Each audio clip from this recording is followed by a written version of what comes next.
ये कहानी आलसी राम की है। आलसी राम अपने नाम की तरह आलसी और कामचोर था। वह कोई काम नहीं करता था और सारा दिन घर पर आराम से सोता रहता था। इस वजह से आलसी राम की पत्नी सावित्री हमेशा परेशान रहती थी। क्या हुआ? कहीं नौकरी मिली? नहीं नहीं, आज भी मुझे कहीं नौकरी नहीं मिली। सुबह से शाम शहर के चक्कर लगा लगा कर मेरे जूते घिस गए। पता नहीं भगवान मेरी कैसी परीक्षा ले रहा है।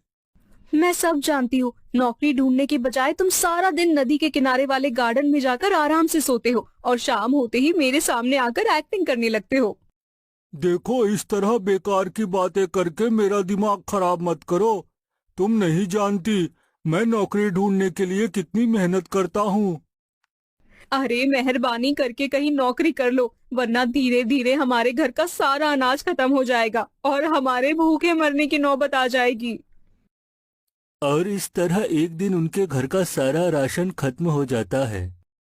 अरे भाग्यवान, घर का राशन खत्म हो गया तो इतना परेशान होने की क्या जरूरत है। हमेशा की तरह तुम अपने पिताजी से कहकर राशन मंगवा लो। अरे बस बहुत हो गया, तुमने तो पूरी नाक कटवा कर रख दी है। मेरी बात कान खोलकर सुन लो, मैं अब अपने मायके से अनाज का एक दाना भी नहीं मांगने वाली। सारा मोहल्ला मेरे पिताजी की हंसी उड़ाता है कि कैसा कामचोर दामाद मिला है, सारा दिन घर में पड़ा रहता है। देखो, इस तरह बेकार की बातें मत करो। तुम अपने पिताजी के घर से आए हुए सारे राशन का हिसाब करके रख लो। मैं उन्हें सारे पैसे लौटा दूंगा।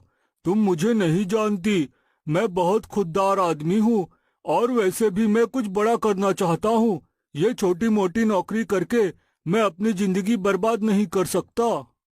अरे बस करो, अब मैं तुम्हारे झांसे में नहीं आने वाली। तुम्हारी ये चिकनी चुपड़ी बातें सुनते सुनते कई साल बीत चुके हैं, लेकिन अब मैं क्या कर सकती हूँ। मेरी तो किस्मत ही फूट गई। पता नहीं भगवान मुझसे किस जन्म की दुश्मनी निकाल रहा है।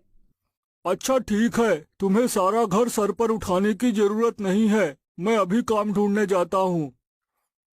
इतना कहकर वह घर से निकल जाता है। फिर थोड़ी दूर जाने के बाद आलसीराम सड़क के किनारे खड़ा होकर कुछ सोचने लगता है। तभी पीछे से उसका दोस्त होशियार चंद उसे आवाज देता है। अरे क्या बात है आलसीराम, आज बहुत दिनों के बाद मिले हो। और बताओ, क्या करते हो आजकल? कुछ नहीं भाई, काम की तलाश कर रहा हूँ। अरे भाई, मेरी मानो तो अपना खुद का व्यापार कर लो। यह नौकरी के चक्कर में पड़कर किसी का भला नहीं हुआ।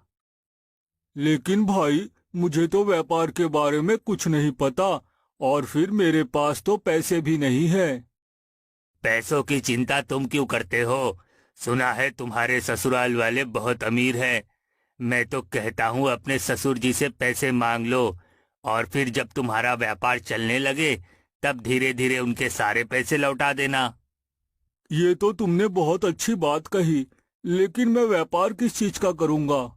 देखो, व्यापार कोई ऐसा होना चाहिए जिसमें आराम का काम हो। वैसे अगर तुम बुरा ना मानो तो तुम मेरे साथ साझेदारी करके अपना व्यापार शुरू कर सकते हो। मैं मिठाई बनाने में उस्ताद हूँ। क्यों ना हम दोनों मिलकर एक मिठाई की दुकान खोल ले। यह सुनकर आलसीराम मन ही मन बहुत खुश होता है। अरे वाह, ये तो बहुत अच्छा है। मुझे कुछ नहीं करना पड़ेगा, सारी मेहनत होशियार चंद करेगा और मैं आराम से बैठकर पैसे कमाऊंगा।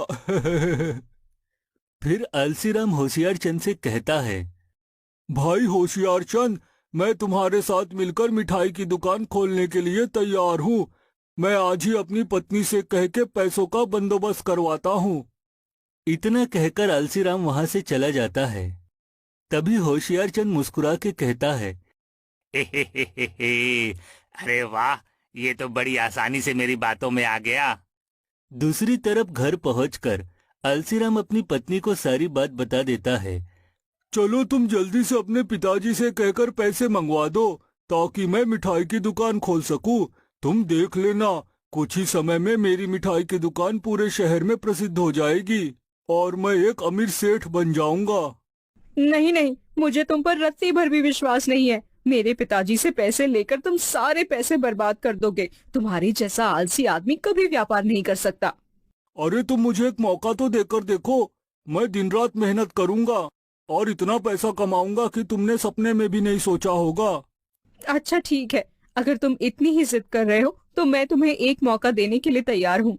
मैं आज अपने पिताजी से बात करके पैसों का इंतजाम करवा दूंगी, लेकिन एक बात का ध्यान रखना, मेरे पिताजी के सारे पैसे उन्हें सही समय पर लौटा देना, वरना मुझसे बुरा कोई नहीं होगा।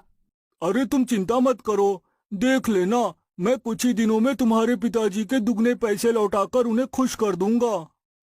इस तरह सुमित्रा आलसीराम की बात पर भरोसा करके अपने पिताजी से पैसे मंगवाकर उसे दे देती है। फिर आलसीराम पैसे लेकर सीधा होशियार चंद के पास पहुंच जाता है। ये देखो होशियार चंद, मैं पैसे लेकर आ गया। चलो अब मिठाई की दुकान खोलते हैं। लेकिन भाई मैं चाहता हूँ कि पहले तुम इस एग्रीमेंट पर दस्तखत कर दो। मैं नियम कानून का बहुत पक्का हूँ। मैं नहीं चाहता कि कल किसी बात को लेकर हम दोनों में कोई झगड़ा हो। और हाँ, एक बात और, दुकान से हमें जो भी मुनाफा होगा वह हम ठीक 6 महीने के बाद आपस में बांटेंगे। तब तक दुकान स्थायी हो जाएगी। चलो अब इस एग्रीमेंट को पढ़कर दस्तखत कर दो। अरे भाई, ये तो पूरे 8-10 पन्नों का है। ये सब पढ़ने का समय मेरे पास नहीं है। तुम मुझे सिर्फ इतना बता दो, कहाँ कहाँ दस्तखत करना है, मैं अभी दस्तखत कर देता हूँ। आलसीराम का आलस देख होशियार चंद मन ही मन बहुत खुश होता है। यहाँ यहाँ पर दस्तखत कर दो, और हाँ ये यहाँ, बस ठीक है, अब बस करते जाओ। इस तरह आलसीराम बिना पढ़े एग्रीमेंट पर अपने दस्तखत कर देता है। उसके बाद दोनों मिठाई की एक दुकान खोल लेते हैं। शुरू शुरू में आलसीराम रोज दुकान पर जाता, लेकिन दुकान का सारा काम होशियार चंद संभालता था। देखते ही देखते वह दुकान पूरे इलाके में प्रसिद्ध हो जाती है। लेकिन अपने स्वभाव के अनुसार आलसीराम आलस के चलते दुकान पर जाना कम कर देता है। वह रोज सिर्फ थोड़ी देर के लिए दुकान पर जाता और फिर अपने घर लौट आता था। मैं देख रही हूँ कि आप रोज 2 घंटे में ही दुकान से वापस लौट आते हो। मेरे पिताजी से पैसे लेते समय तो बड़ी बड़ी बातें कर रहे थे कि मैं 24 घंटे काम करूंगा, लेकिन तुम तो सारा दिन घर पर सोते रहते हो। अरे भाग्यवान, बड़े लोग रोज रोज दुकान पर नहीं जाते। मैंने अपनी दुकान पर नौकर रखे हैं। उनके रहते अगर मैं काम करूं तो यह मेरी बेइज्जती है। आलसी और कामचोर होने के साथ साथ तुम एक नंबर के बेवकूफ हो। इस तरह दूसरे के भरोसे दुकान छोड़ना अच्छी बात नहीं है। देख लेना, एक दिन तुम बहुत पछताओगे। इस तरह 6 महीने बीत जाते हैं। फिर एक दिन आलसीराम की पत्नी उससे कहती है, सुनो जी, अब तो 6 महीने पूरे हो चुके हैं, तुम होशियार चंद से हिसाब ले आओ। अच्छा ठीक है, आज जाकर हिसाब कर लेता हूँ। आलसीराम दुकान पर पहुंच जाता है। आओ आओ आलसीराम, मैं तो तुम्हारा ही इंतजार कर रहा था। भाई होशियार चंद, 6 महीने पूरे हो चुके हैं। चलो अब अपना अपना हिस्सा बांट लेते हैं। देखो भाई, इस एग्रीमेंट के मुताबिक इस दुकान के पीछे सारी मेहनत और दिमाग मेरा था, इसलिए इस दुकान में 90% की हिस्सेदारी मेरी है और बची हुई 10% की हिस्सेदारी तुम्हारे नाम पर है। ये लो तुम्हारे हिस्से के पैसे। होशियार चंद आलसीराम के हाथ में मुट्ठी भर पैसे पकड़ा देता है। होशियार चंद का यह विचित्र हिसाब किताब देख आलसीराम को दिन में तारे नजर आ जाते हैं। वह समझ जाता है कि होशियार चंद ने उसे बेवकूफ बनाया है, लेकिन एग्रीमेंट पर उसके दस्तखत होने की वजह से अब वह कुछ नहीं कर सकता था। दूसरी तरफ जब यह बात आलसीराम की पत्नी सावित्री को पता चलती है तो वह गुस्से से आग बबूला हो जाती है। आखिरकार जो मैंने सोचा था वही हुआ।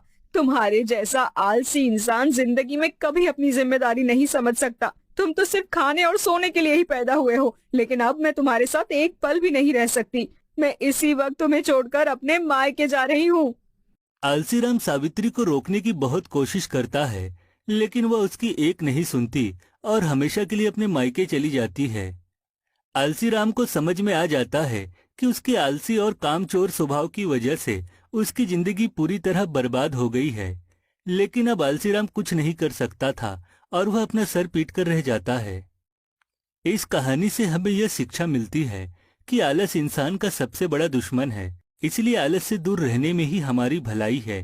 और दूसरी तरफ आलसीराम की तरह हमें बिना अच्छी तरह पढ़े किसी भी प्रकार के एग्रीमेंट पर दस्तखत नहीं करना चाहिए, वरना एक दिन हम मुसीबत में पड़ सकते हैं।